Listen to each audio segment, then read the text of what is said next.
There's a real sense of desperation and absolute panic from the Labour Party all over its social media posts all over the last 24 to 48 hours or so, because today is local voting day, so you absolutely must get out and vote.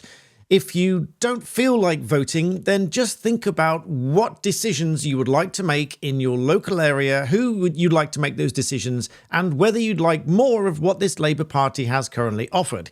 Maybe you do, but I suspect many people don't, because it is hitting lots of people in their pocket all up and down the country in virtually every different area that I can possibly think of. And in this video, I'm going to go through some of these posts because some of them are not only misleading, but in my view, based on the reasons that I'll give you, flat out dishonest. And I come with the receipts. In fact, some of them have even been fact-checked online to show you just how wrong they are. So please do subscribe to my channel for a brutally honest approach to what I see going on around you. Let's take a look at some of these posts, shall we? So this is the Labour's feed on X here. I'm just going to go through some of these posts and I'm going to just give you my thoughts on exactly what we see here. Now, there's a few posts from Angela Rayner, as you might expect, Rachel Reeves, Bridget Phillips, and all harping on about the same things, many of which have just been completely debunked, and a few other posts that are unrelated that give you an idea as to where the priorities lie for this government. Now, Labour's plan for change is starting to deliver for working people. And yet, many people are terrified that they're going to lose money, they're going to lose their jobs, they won't get pay increases because of the employer national insurance, and all sorts of other reasons. Many people are worried that they're going to build all over the land, all around their countryside. And despite that, they put a photograph here of the lovely Greenland countryside at the top. However, that's the first thing I'm going to tackle, because there's a few posts I'll come back to in a moment. But if we jump to this page here, even The Guardian has tackled this and said Labour sets a target of 1.5 million new homes. Now, when challenged, you might recall, when challenged on for whom they are building these new homes as against the millions of migrants that need somewhere to live, Angela Rayner wasn't really clear about that. She then backtracked and said, well, there's plenty of housing. So it does seem that this housing on that analysis may well be being built for migrants. But where are they being built is the real question. Now, as you'll see in a moment, there's posts from Keir Starmer and the Labour Party saying that they're going to protect the Green Belt and all of this sort of stuff. However, but even The Guardian here reports Keir Starmer says Labour will challenge planning laws and review the rules on building on the Green Belt, because they want to reclassify, they want to change the laws and change the rules somewhat so that they can reclassify what is the Green Belt, so they can move these boundaries and allow building to occur on those areas. One such post here, which is why I think it's misleading, the Labour Party posts bring change to Britain, and they put a lovely photograph of the green countryside. However, as I said, their plans are to rejig the rules and the boundaries for Greenland and reclassify it as Grey Belt as opposed to Green Belt, and other areas that they say that might have been previously used, and so they can now build on them. So my post in response to that is, why are you showing green countryside? Because obviously they want people to think that this is the change that Labour will bring. Why are you showing green countryside? You're pushing to concrete over everything for housing, and we're not sure yet for whom. Then we come on to posts that are reposted. This was a post by Keir Starmer, reposted by the Labour Party, the one at the top there that says, in today's local elections, the choice is clear. Labour councillors, mayors and MPs working together to bring change to Britain. Or, he says, chaos and division with parties who have no plan for change. Now, that is frankly dishonest, in my view, for the following reason. He says, as reposted by Labour, that they have no plan. However, whether you choose to vote Labour, whether you choose to vote Reform, or whether you choose to vote Conservative, the other parties do have a plan. For example, the Reform plan is set out here. Whether you think it's a good plan or not is another question. You may think it is, you may think it isn't, but you can see here quite clearly it tells you what their views are on the NHS, on net zero. I'll come back to the NHS in a moment. There's a really important bit about that. Net zero, policing, justice, education, benefits, Brexit, defence, housing, children and families, transport, infrastructure, etc. That's the Reform manifesto there. And if you were wondering, because they say somewhere else that Conservatives don't have a plan, well, they do, because it even says so here. Clear plan, bold action, secure future. So if you want to read about what Conservative plans are, you can do so there. If you want to read about what Reform's plans are, you can do so there. But to say that they have no plan, in my view, with great respect, is disingenuous. But then we look down here I won't play the video, I won't bore you with that, but what I will say is they are playing a very small snippet of Nigel Farage here, which again, in my view, is disingenuous for the reasons I'll tell you in a minute. They are playing this little clip of him saying that he doesn't want the NHS funded through general taxation. Obviously, they are playing into the idea that he's going to break up and sell off or give away or whatever our NHS, and so that it's no longer publicly funded. But that, of course, is not really true. So I think this is disingenuous by the Labour Party. And it's even been fact-checked very quickly in a response to that post, and it's fact-checked here by fullfact.org. Is the Labour Party right to claim Reform UK would scrap the NHS? Answer, no, because Reform UK is committed to keeping the NHS free at the point of delivery and will never charge for its use. Then it goes into a little bit more detail here. Ahead of this week's local elections in England, the Labour Party has repeatedly claimed that Reform UK will make voters pay to use the NHS, or that it intends to scrap the NHS altogether. That was another post that I read earlier.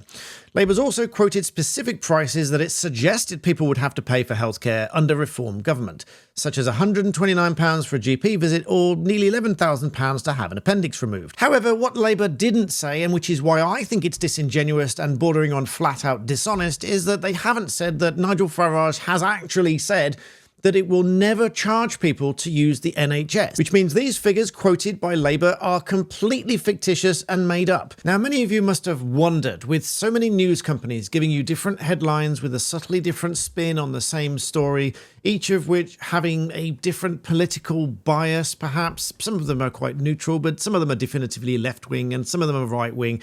You must wonder, are you getting the true picture? And you must also wonder how one will see the full picture and see both sides of the political spectrum.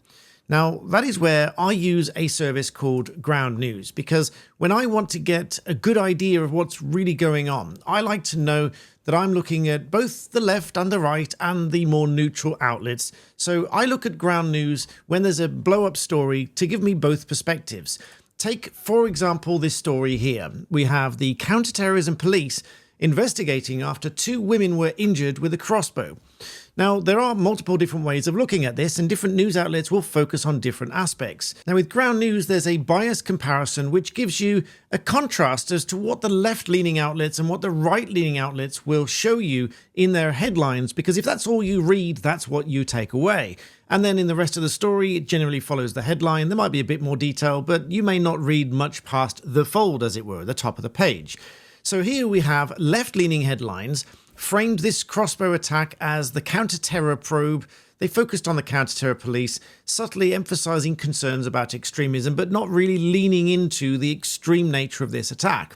Whereas more right-leaning outlets focused on the emotional charge behind the language used and branding this attacker as a crossbow maniac fueled by misogynistic rage. You can agree that those are very distinctly different ways of looking at it, but essentially it's the same story. So then when we go down to some of the headlines, again, you can filter left and right. You can look at some of the left-leaning headlines here. They just focus on the counter-terrorism police investigating. The Seattle Times, UK counter-terrorism police investigate after crossbow attack injures 2 women. Somewhat neutral, not really exaggerated. So whilst the counter-terrorism police are investigating and it's a crossbow attack, it doesn't sound nearly as bad as they could make it out. From the, just picking at random here, Perspective Media, counter-terror police leading probe after 2 women seriously injured. And finally, The Independent, a little bit more detail, but still focusing on the counter-terror aspect. Counter-terror probe launched after 2 women injured and a man with a crossbow has been arrested. So very neutral, not focusing on the extreme nature. When we compare with the right-leaning headlines, we get a much more stark view of this story. Crossbow assailant who shot women in random attack was fueled by misogynistic rage, as reported by GB News. The Sun went with crossbow maniac who shot young women was fueled by misogynistic rage. LBC, counter-terror police take over investigation into serious incident in Leeds that left 2 women seriously injured. And so you can see the stark contrast in their headlines. But sometimes a story will be disproportionately represented by the left or the right, and that is why Ground News has a blind spot feature up the top here, where you can look at these stories that are disproportionately covered by the left or the right, and sometimes there are 0 sources. So for example here, civil rights lawyers leave en masse as the Justice Department mission shifts. 0 of the sources covering this were leaning right. One thing that I really like about Ground News is that it gives you a bias distribution on the right-hand side of the page here, which gives you the distribution of the news outlets covering the story. It gives you a factuality score, which tells you how accurate those news sources tend to be. So using this story that I use as the example, 76% of the sources scored very highly on the factuality scale. And of course, as a partner to my channel here, I can get you a fantastic discount, which is 40% off. That's 40% off a subscription to Ground News, which gives you access to both the app and the website and unlimited access to the world's news, and at least you can see both sides of the story. I always try to give you both sides, and with Ground News, you'll see both sides of the news media that you are reading so that you're not influenced one way or the other. So check out Ground News with the link that was on screen and in the description below, ground.news/BBB, for your 40% discount for unlimited access. I think it's fantastic. Please do check it out. Now back to some other posts that I think are also somewhat disingenuous and misleading. The Labour Party here posts, Labour's Borders Bill will use terrorist-style powers to smash people smuggling gangs. Nigel Farage and his party voted against it. There's a reason for that I'll come back to in a minute. I've covered it in another video. They say action with Labour, empty words with Farage. However, let's look at some actual statistics. So the Labour Party here is saying that they are going to, quote, smash the gangs, which should result in no more people crossing the channel in small boats. However, those figures are up over 40% since Labour took office, and in the last few days alone, you can see here 423, 473 and 247 on 3 consecutive days. No need to reach for your calculator, I've done it for you. That's 1,142 illegal migrants crossed the channel in 3 days. 1,142 people in 3 days alone. This, with great respect, is not smashing the gangs. This is allowing people across the channel in the thousands, literally in the thousands. Now, usual caveat, some people are from war-torn countries. This is not to upset anybody. Some people do genuinely need our help. Some people should rightly be granted asylum to avoid being persecuted and tortured and whatever in other countries, by the by. But many people believe that a lot of them are economic migrants. As you remember from some weeks ago when someone was quoted, one of the migrants was quoted to say by a news reporter, investigative journalist, who said that the UK has everything they need and they can get housing, they can get money, etc. And so many people believe that they are just economic migrants. But the Labour Party would have you believe they are going to stop this from happening. It hasn't happened yet. The sense of desperation really comes about here. Vote Labour, stop reform. Now, they've said before that they were not worried about reform. They clearly are, because half of their posts are talking about stopping reform, and it's a 2-horse race. It's Keir Starmer and Nigel Farage, and they are really desperately worried about reform. Reform has grown massively, monumentally in the last few months, and this is most certainly the biggest challenge to Labour I think any government has faced in recent years and in such a short period of time. And here again, Labour attack Nigel Farage, saying he's not on the side of workers. However, if you actually look at their manifesto, now this is all we can go on, the manifesto. This is not to say that this is written in stone and will never change, etc. from my personal caveat. Let's take a look at Reform's manifesto, because Labour says they are not on the side of working people. However, quite clearly, black and white here, says that they will lift the income tax starting point to £20,000, which means an extra £1,500 a year for working people. This will be a key incentive for those on benefits to find work. It would motivate up to 2 million people back to work. Reforms to benefit support and training will help people back into work, particularly focus on the 16 to 34-year-olds. Employment is critical to improving mental health, tax relief for businesses that undertake apprenticeships, etc. Now, for example, I'm an employer, we employ people, and we would look to apprenticeships, etc. if we had tax relief. And we would look to taking on more workers if we didn't have the increased costs of employer national insurance, etc., etc. Take it from me as an employer, all of these increased costs brought about by Labour deter me as an employer from taking people on. That is not in the interests of working people. However, if Reform were in power, and obviously this is local elections we're talking about today, but if they were generally in power and they brought these changes about, They would say that they will bring tax relief for businesses that undertake apprenticeships, and they would lift the starting point for income tax to £20,000. And so that obviously makes the burden easier for employers, because it would be cheaper for us to pay them a reasonable wage if their starting tax point was lifted to £20,000. Now, I'm not saying all of these are silver bullets and everything would work absolutely swimmingly. There's always going to be some teething problems here or there, and they'll have to tweak things. But for Labour to say that they have no plan and that they're not supporting working people is just frankly disingenuous, because there is a plan here, and there's also a bit of a stick with the carrot, which quite frankly will probably work, because they say that they will enforce a 2-strike rule for job offers. So those looking for work, if they want to stay on benefits, they must accept one of the job offers if they've received 2 job offers. It says all job seekers and those who are fit to work must find employment within 4 months or accept a job offer after 2 offers. Otherwise, benefits are withdrawn. Now that, whilst it might seem a little bit harsh, is really encouraging people to work, but coupled with the increase that they say in income tax starting point, that is on the side of working people. But not just the person that they say they're going to force into work, but everybody else who is working as well. It makes it fair for them so that they are not then paying the benefits for someone who just doesn't want the job. It does push people into work, and therefore it is supporting people into work. So coming back to Labour saying Farage is not on the side of workers is frankly disingenuous. But here again, you can see Labour saying it's a 2-horse race, so they are absolutely terrified of reform and Nigel Farage from gaining power in the local elections. Again, they repeat the claim, which I think is disingenuous, where they say protect the NHS from Nigel Farage, which, as you can see, has been fact-checked, as I showed you before. They've repeatedly said that they'll never charge for its use. Another post here from Labour under the Tories. Rates of fly tipping in England increased to over 3,000 incidents per day. That appears, on my cursory research, to be true. However, this is then slightly disingenuous. Labour then says that they will seize and crush fly tippers' vans to clean up Britain's streets.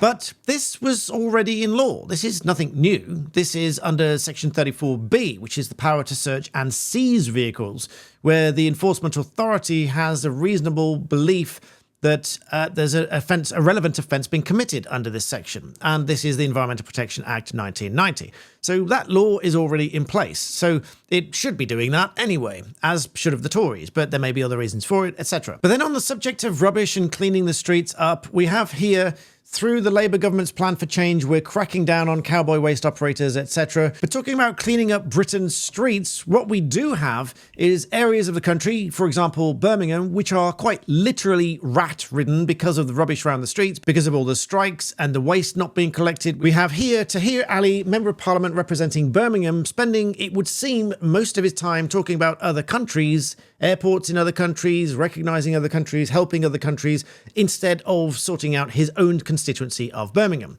My quote post here says, and an urgent need to clear the rubbish from the streets of Birmingham, right? So this is what we've got under Labour so far. It's not really working. So whilst on the one hand, I acknowledge the cut and thrust of politics, which is essentially what I'm doing here. I'm doing a little bit of cut and thrust politics. And even Keir Starmer has said before now that he acknowledges and rather enjoys sometimes the cut and thrust of politics. There are certain things where certain people will cross a line. I won't cross those lines, and I acknowledge those lines. But when they do put posts out like this, I would appreciate a little bit more context to make them a little bit more open and transparent, and not just make bold claims and shooting down other politicians where it's not really fair to do so. Here's another one. They put this picture up here of Kemi Badenoch. Kemi's plan for the country, and they put up a blank piece of paper. You know, chuckle, laugh it off, but this is a little bit childish when there obviously is a plan. It just may not be something that they agree with, and they may not believe that they're going to follow it through. But then again, do we really believe that Labour's going to follow through on their manifesto plans and promises? Because so far, it seems not. Now, I'm just reminded to go back to the border security thing where, by this post here, where Labour says that they announced new tough border security measures, etc. Well, those border measures and security, much of which were already in place. What else this border bill did, which is why some people voted against it, is it removed the deterrents such as the Rwanda plan, and it eased illegal migrants' pathway to citizenship within the same bill, which I've discussed in previous videos. So if you couple those things together, then you've got one big bill that says that they're going to put security measures in place, but also take away the deterrents and ease the pathway towards citizenship, which is why someone might vote against it. But when they put it out to you here, they just say that they're going to be tough on the border security measures, and this is why you should vote for Labour. But context is always key, and I would urge you to get as much information as you possibly can. And finally, one more that I've talked about in another video where Keir Starmer, reposted by Labour, says foreign sex offenders should never have refugee protections in Britain. He said he's changing the system to make sure they won't. Well, they really shouldn't anyway. I mean, there's rules in place already that if they've committed criminal offences, that should be, in fact, it already is a reason to deny them asylum in the country if they've committed an offence here. And by the way, it still remains an offence to enter the UK illegally. Some people argue that it's not. It's an offence to enter the UK without permission. It's not an offence to then claim asylum and then they have to be dealt with as though they're claiming asylum, etc. But the original entry is an offence. But there are rules in place, and one of the reasons they can refuse asylum is if they've committed an offence here. Even if they've been accused of an offence, that's something that should be considered. Keir Starmer here says that sex offenders should not have refugee protection in Britain, but many of us would think that anyway. But the reason that I think it's disingenuous is because of the horrifically low, not just rates of those that are actually convicted, which is quite low on in the grand scheme of things, but the staggeringly low report to charge or summons rates as well. Those rates are horrifically low. I've talked about that in other videos, and that is on the assumption that fewer than 1 in 6 actually report these offences. And with that in mind, I really hate to say this, but logically it would therefore seem that this was a low-risk approach for something for them to post about to get some sort of support, because obviously people would support that. They would support the idea that foreign sex offenders should not be getting refugee status in the UK. But if I were being really uncharitable, I would say that that was a low-risk post for them to put out, because in the grand scheme of things, that probably won't make a huge deal of difference. Because unless the offence is reported, which is already low, and then it's summoned or charged, which is already low, and then there's a conviction, which is already low, and finally, that there's a prison sentence, I think I read, of at least a year or more, then, and only then, if all those things, there's a lot of ifs there, but if and only if all those things happen, then they'll be refused refugee protection. So make of that what you will. I think that's somewhat disingenuous, and I hate to say it because it's a horrific offence. And again, I repeat, I hate to say it, but I think that that was probably a low-risk post for them to garner some support. Let me know what you think in the comments below, but do get out and vote if you want to decide which of your councillors you want running your local area. It may well be, having said all that, it may well be that you've got a local Labour councillor that you like and that they do good things in your area. None of this is to completely deter you from voting for them if that's what you choose, but do read everything that you can and look at the fact checks and look at all these things that give you a full picture of what they're saying. Not just all of the posts they put out on social media that are not necessarily 100% accurate or with full context. With that, I hope you enjoyed that brutally honest overview. Please do remember to subscribe to the channel. And as always, thank you for watching.